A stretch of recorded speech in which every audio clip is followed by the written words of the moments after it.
Hello everyone.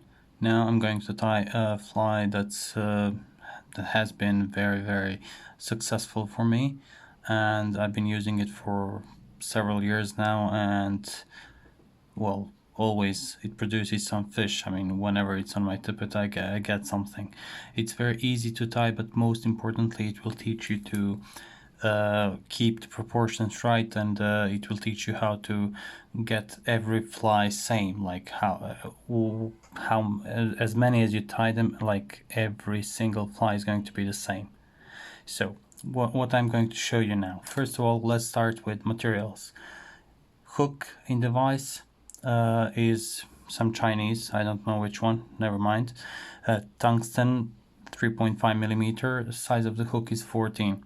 Now the threads I'm going to use are pink, like this, then Will's pink, it's for the tag, then red by UTC 70 denier. The reason behind this thread is because it lays flat, and some Chinese thread that's very strong but very thin, so this is for finishing off the fly. As well, I'm going to use Quill natural color, and this is for the ribbing. And for the thorax, I'm going to use some peacock dubbing. So let me start. First of all, you want to make your tag and your tail here. For start, I need a fresh hook. So first of all, put the hook in the vise, make it very secure, like well secured. It doesn't move, okay? Now, go with your pink thread just around the place you want your tag to be. So 1, 2, 3, maybe 4 turns, tight turns, and then snip off the excess. So tight turns are important in order to secure the thread properly, so you can start your fly well and it won't untie. Then tailing material is coq de lion. Just bend it a little, take like 4 or 5 fibers, never mind. So, and now the technique for the tail is you can always make a measure of it, like align it with something. So end of the hook and beginning of the bead, and you can see this piece of the dark spot. So just align that spot wherever you want, and every fly is going to be the same. Now pinch and loop, position your thread between 2 fingers, and then catch your tailing material. Now you want to make your tag not too long, just a couple of turns of thread wide, but you want to make it pink, like visible, so one layer of thread won't cover it well.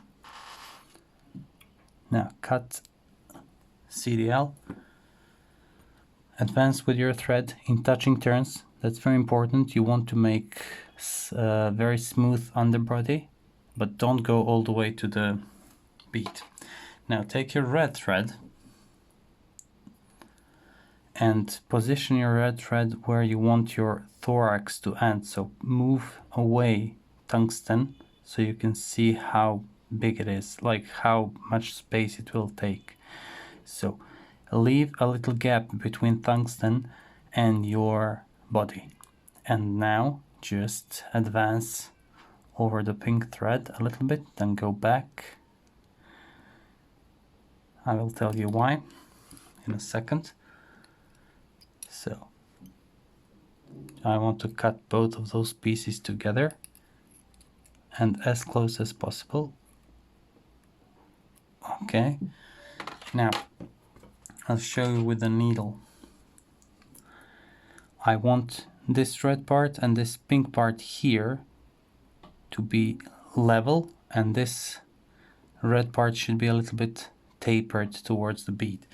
So keep those turns of thread tight, one next to each other. Now this is the time you can attach peacock quill In this case, it's not important how you're going to attach it. So like which part of the peacock quill is going to face forward, like white one or black one. It's completely irrelevant. Now cut it. Okay, now again, touching turns, you can see that I'm going to cover peacock very well. In touching turns, go towards end of the hook, but you can see that it's not flat, so I'm going to make one more layer before I advance towards the end of the hook. And now I'm creating that slight taper, and now when I go towards the bead, I'm going to level up all those all the color here. Okay, now leave your thread, take your hackle pliers, take peacock quill stripped, and now make open turns, open ribbing turns. So you want this red thread to show between those ribbings, and it will make nice contrast for this fly. So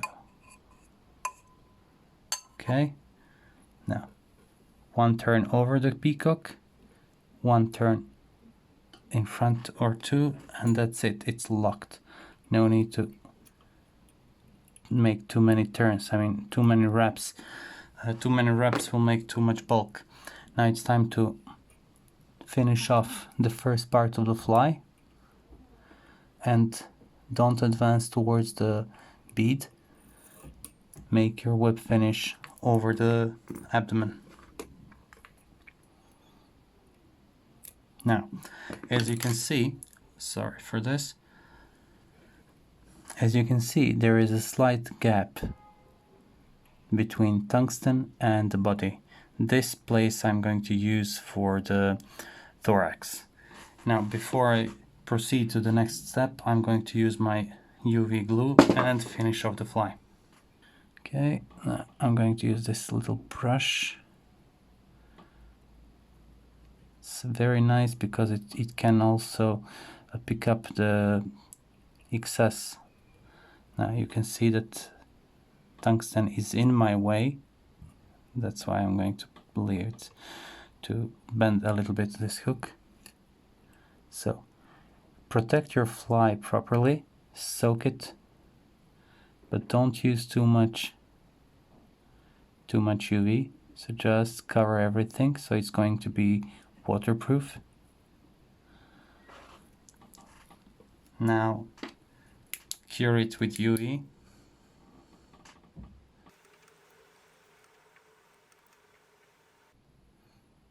Now after you're finished with curing, it has to be very, very stiff, hard, whatever. It has to be cured properly. You take your thinnest thread and strongest thread you have. I like this one because when you press hard on it, it gets the color from the material that's beneath it. So I take a couple of more wraps, as you can see, because the thread is slippery. Okay, now take a little bit of dubbing and apply dubbing here. You want to use as little dubbing as possible over the thread, and use it like this. So apply bit by bit.